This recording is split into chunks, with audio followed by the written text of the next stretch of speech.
En Australia, un vuelo nacional puede costar más que cruzar medio planeta.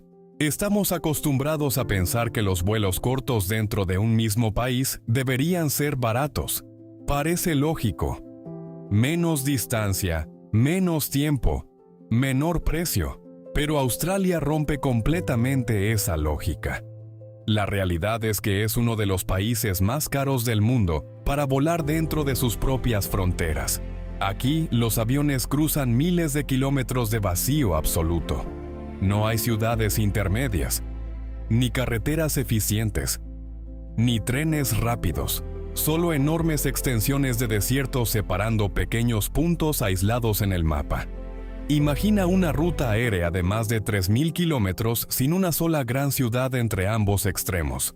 Aviones obligados a despegar medio vacíos. Combustible transportado durante miles de kilómetros únicamente para abastecer un solo aeropuerto perdido en mitad del continente. Todo eso forma parte del problema. Hoy vamos a entender por qué volar dentro de Australia puede costar 2 e incluso 3 veces más de lo que esperarías. Antes de darte toda la explicación, suscríbete para no perderte ninguna novedad. ¿Quién controla realmente el precio de los billetes? Y cómo la propia geografía del país ha creado un sistema que prácticamente nadie puede cambiar. Imagina vivir en una ciudad donde la siguiente gran ciudad está a casi 3.000 kilómetros de distancia. Entre ambas, nada. Sin carreteras eficientes, sin trenes funcionales, sin pueblos importantes, solo desierto durante miles de kilómetros.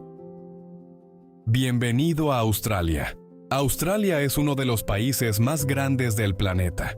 El continente entero ocupa casi 8 millones de kilómetros cuadrados. Para ponerlo en perspectiva, es prácticamente el tamaño de toda Europa. Pero allí viven apenas 26 millones de personas. La mayoría está concentrada en unas pocas ciudades costeras: Sydney, Melbourne, Brisbane, Perth y Adelaida. Y entre esas ciudades, casi no hay nada. La distancia entre Sydney y Perth supera los 4.000 kilómetros en línea recta. Eso es más que la distancia entre Madrid y Moscú. En coche, el trayecto puede superar las 40 horas sin parar. Existe un tren, sí, pero tarda casi 3 días completos.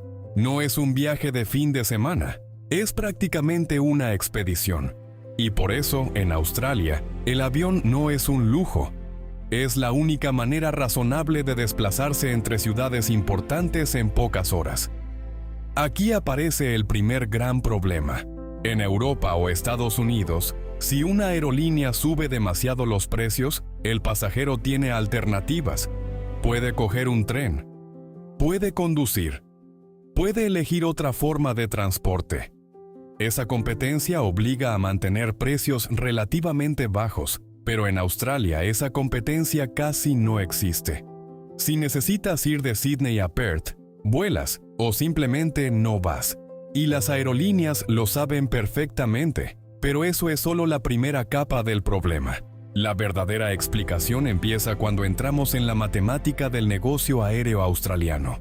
Y esa matemática es mucho más brutal de lo que parece. Tomemos como ejemplo Darwin, una ciudad al norte del país con unos 150.000 habitantes. Para Australia, eso ya es una ciudad regional importante. Ahora imaginemos un avión con capacidad para 180 pasajeros. Para que el vuelo sea rentable, al menos el 70% de los asientos deben venderse. Eso significa unas 120 personas por trayecto. Sobre el papel parece fácil, pero la realidad es distinta. No todos quieren viajar el mismo día, ni a la misma hora, ni hacia el mismo destino. El lunes por la mañana el avión puede ir lleno.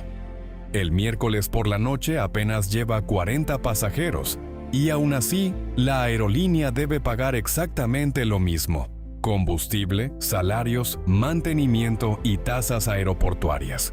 El coste del vuelo existe aunque el avión vaya medio vacío. Cuando se venden pocos asientos, las compañías suben el precio de los restantes para cubrir pérdidas. Pero cuanto más suben el precio, menos gente compra. Es un círculo vicioso. En Europa, la solución suele ser sencilla: más vuelos y más volumen. Entre Londres y París, despegan tantos aviones cada día que la competencia termina hundiendo los precios. Entre Sydney y Darwin ocurre exactamente lo contrario.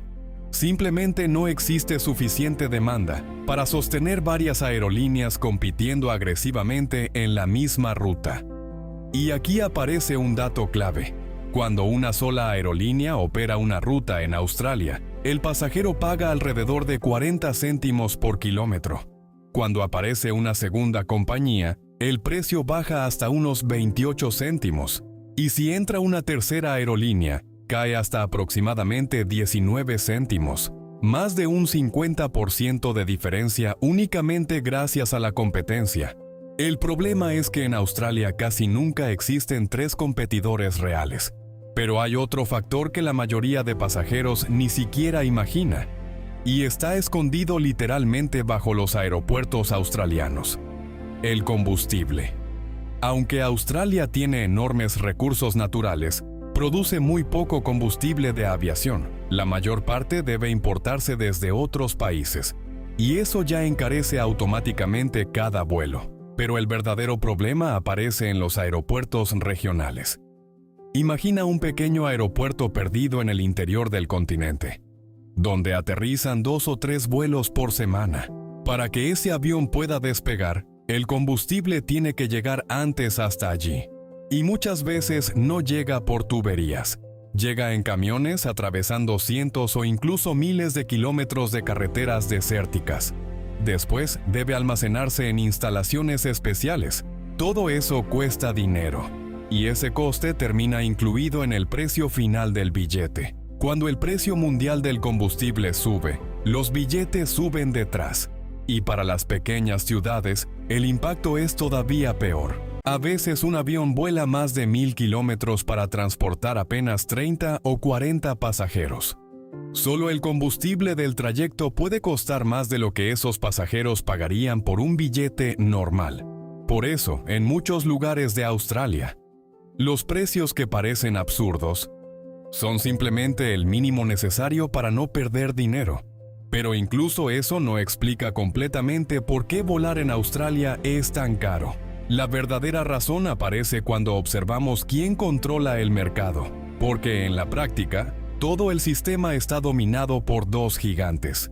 Si compras un vuelo nacional en Australia, lo más probable es que vueles con Qantas, Jetstar, su filial Low Cost o Virgin Australia. Y básicamente ahí termina la lista: 3 marcas, pero solo 2 grupos reales. Qantas controla aproximadamente 2/3 del mercado nacional. Virgin posee casi todo el resto. Y esto no ocurre por casualidad, es consecuencia directa de la geografía y la población del país. Australia es inmensa, pero tiene muy pocos habitantes. En Europa, 5 aerolíneas pueden competir en la misma ruta y aún así llenar aviones.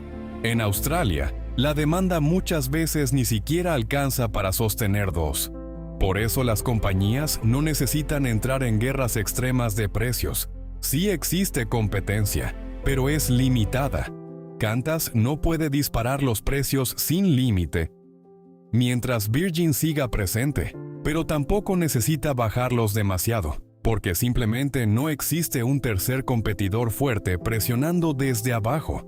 Y al final, los pasajeros pagan exactamente el precio que este sistema permite cobrar. Y entonces llegó el golpe definitivo. En 2024, Australia perdió 2 aerolíneas importantes prácticamente al mismo tiempo.